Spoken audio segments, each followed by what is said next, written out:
sur le premier exposé, ce qui m'a beaucoup intéressé en tant qu'appartenant plutôt à l'histoire moderne, c'est la manière dont tout ce que vous avez dit sur la promotion philosophique de la pensée médiévale était vraiment très articulé sur inversement le retour du facteur religieux dans l'histoire de la philosophie moderne, qui est quelque chose qui est très impressionnant par rapport à ce qu'étaient les études de philosophie il y a 25 ou 30 ans, où, par exemple, Malebranche n'apparaissait jamais comme un ecclésiastique, par exemple. Donc il y a toute une relecture de cette histoire de la philosophie moderne, et là, l'évolution de ces deux historiographies me semble vraiment très intéressante. Et puis tout ce que vous avez dit sur les grandes figures aussi m'a beaucoup intéressé, en particulier parce que ça permettait, par exemple, tout à fait bien de comprendre les enjeux stratégiques d'un travail comme celui d'Alain Bourreau, par exemple, sur Mediavilla. Mediavilla par rapport à Duns Scott, c'est vraiment reconstituer un tissu continu et le traduire aussi. Dans cet énorme chantier de traduction dans lequel il s'est engagé sur ce philosophe qui n'est pas justement la grande figure. Donc merci beaucoup pour tout cela. Alors moi j'aimerais poser peut-être une première question à Carole Hofstetter par rapport à tout ce que vous avez dit, qui mettait beaucoup en évidence la pluralité des copies, le rapport entre les différentes versions et l'histoire de ces différentes versions. Pour vous, le fait de travailler sur un matériau numérisé, est-ce que c'est la même chose par d'autres supports, ou bien est-ce que ça vous a véritablement fait voir ou connaître ou découvrir d'autres aspects dans cette intertextualité ? Quand vous parlez de matériaux numérisés, vous parlez de reproduction, par exemple, des manuscrits ? Oui. C'est assez pratique dans la mesure où ça permet, par exemple, de faire des grossissements pour distinguer. Donc, utiliser des reproductions, ça peut être utile dans la mesure où ça permet de faire des reproductions et donc de voir plus précisément certains tracés de lettres. Après, oui, comme vous l'avez montré là d'ailleurs. Effectivement. Après, c'est quand même indispensable de regarder vraiment le manuscrit directement, parce qu'il y a un certain nombre d'indices qui sont présents sur les manuscrits, ne serait-ce que les filigranes, par exemple, quand ils sont copiés sur papier, qui donnent des informations qui ne transparaissent pas nécessairement lorsque le manuscrit a été numérisé. Oui, donc en fait, c'est complémentaire. Absolument. Bien. Qui souhaite intervenir? Nicole Berrioux. Je crois qu'il faut remercier effectivement ces deux premières conférencières de la journée pour avoir placé de manière complémentaire des problèmes très importants. Je pense que vous vous adressez peut-être à un public qui est déjà à moitié converti sur le pourquoi, c'est-à-dire que nous ne serions pas ici si nous n'étions pas convaincus comme vous l'êtes qu'il faut publier des textes. Peut-être peut-on rappeler simplement à cet égard que la situation dans laquelle vous vous trouvez correspond aussi à cette extraordinaire profusion de textes écrits qui nous sont légués par les siècles antérieurs et qui font que entre l'Antiquité et le Moyen-Âge, on a un écart considérable et qu'il faut vraiment que beaucoup de gens s'investissent pour faire avancer la connaissance de tous ces domaines. Et dans les deux cas, le point de comparaison me paraissait être le fait qu'on est au fond dans l'activité intellectuelle des milieux scolaires. Et peut-être que c'est une première remarque qu'on pourrait faire, que l'une des choses sur quoi à quoi on s'arrête aujourd'hui et qu'on essaye de mieux comprendre, c'est comment fonctionne la dynamique de la communication, comme vous l'avez expliqué, les gens qui discutent, qui sont pas d'accord sur des propositions avec les correctoires, et puis les gens qui essayent d'assimiler des disciplines pas très faciles. Je pense que beaucoup d'entre nous qui sont pas spécialistes de mathématiques étaient très admiratifs de la manière dont vous pouviez vous en sortir, parce que pour beaucoup d'entre nous, ça serait sûrement très difficile.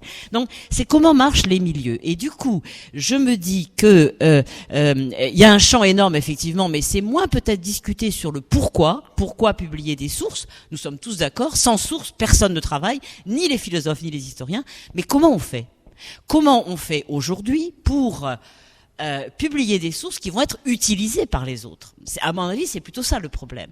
Et peut-être déjà en se disant que c'est sûrement pas la voie de la facilité qui consisterait à dire il faut qu'on les traduise. Il faut aussi en traduire. Mais il faut que l'effort vienne des chercheurs d'avoir accès aussi dans le document original, puisque toute traduction suppose évidemment une perte de sens. Donc là, je pense que c'est un premier problème sur lequel il faut vraiment insister. Nous sommes en plein dans les débats actuels. Pourquoi continue-t-on à étudier les langues anciennes ? Nous perdons absolument toute la mémoire de notre de la dynamique intellectuelle si nous n'avons pas ça.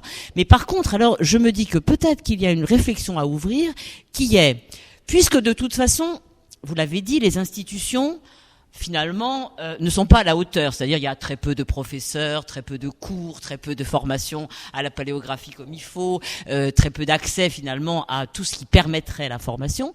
Est-ce qu'il ne faut pas prendre le problème à rebrousse-poil et se dire, au fond, il faut faire comme vous disiez là, c'est-à-dire réfléchir à la réception. Comment peut-on faire pour qu'aujourd'hui, les travaux qui sont faits dans nos milieux un peu spécifiques soient reçus par des gens qui, me semble-t-il, aujourd'hui, passent d'une manière ou d'une autre par Internet.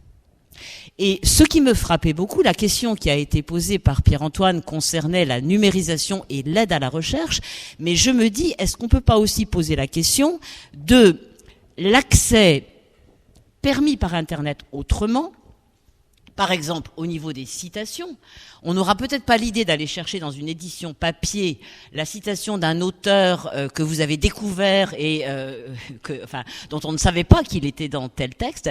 Par contre, si vous avez une édition, une version de l'édition qui est accessible par les ressources électroniques, avec le développement du web de données aujourd'hui, il y a le moyen d'identifier ce texte et de rendre intéressant votre travail parce qu'on va se dire mais enfin, on a découvert quelque chose et entre le début et la fin du Moyen-Âge, il s'est passé des choses. On a aussi des documents qui sont là. Bon, de même sur la question des correctoires, ce qui est intéressant au fond, c'est le débat.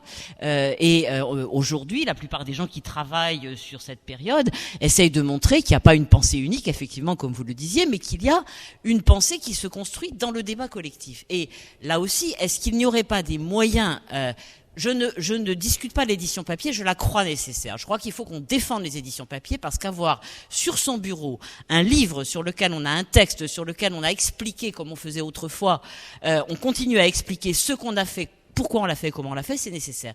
Mais il y a peut-être à réfléchir sur des combinaisons entre les ressources du papier et les ressources électroniques. Et je crois que tout ce que vous montrez sur les pratiques de l'oralité, sur le fait que on est dans des salles de classe, on est dans des lieux de débat. Et là, ce qui compte, c'est la trace de la parole des gens. Et bien ça, c'est peut-être plus facile de le restituer à travers le moyen visuel que représente l'édition électronique qu'avec uniquement une édition papier. L'édition papier, elle fige les choses là où vous avez des possibilités, comme vous avez montré, là vous avez affiché des choses.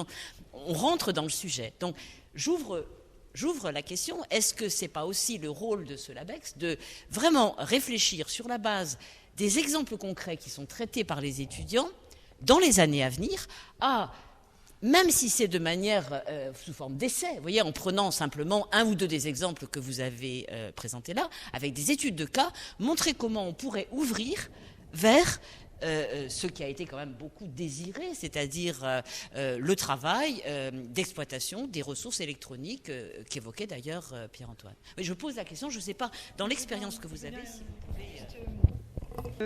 Je prendrais par exemple l'exemple de Richard de Mediavilla qu'a donné tout à l'heure Monsieur Fabre. À mon avis, la diffusion papier, c'est encore, à l'heure actuelle, le moyen de faire découvrir. C'est-à-dire que si vous publiez Richard de Mediavilla aux belles lettres, tout le monde se demande un peu qui c'est, mais il y a un intérêt. Vous mettez Richard de Mediavilla sur Internet, les médiavistes sont très contents, parce qu'ils vont pouvoir faire des comparaisons de textes. Le public, à l'inverse, n'ira jamais chercher Richard de Mediavilla s'il ne l'a pas vu ailleurs, en fait. Donc je pense que pour le moment, il faut vraiment encore la combinaison des deux. Enfin, j'ai l'impression, l'édition papier, ou au moins les essais papier pour faire découvrir aux gens. Et il me semble que pour le moment, la diffusion numérique reste encore une affaire de spécialistes. Mais c'est Je veux dire, je les mets pas en opposition. Je crois qu'il faut chercher les complémentarités. Moi, je suis aussi pour l'édition papier. J'ai passé ma vie à faire ça. Donc, je crois que ça a une utilité. Mais je crois aussi qu'on est dans un monde où on ne peut plus se contenter de dire il faut faire connaître aux spécialistes.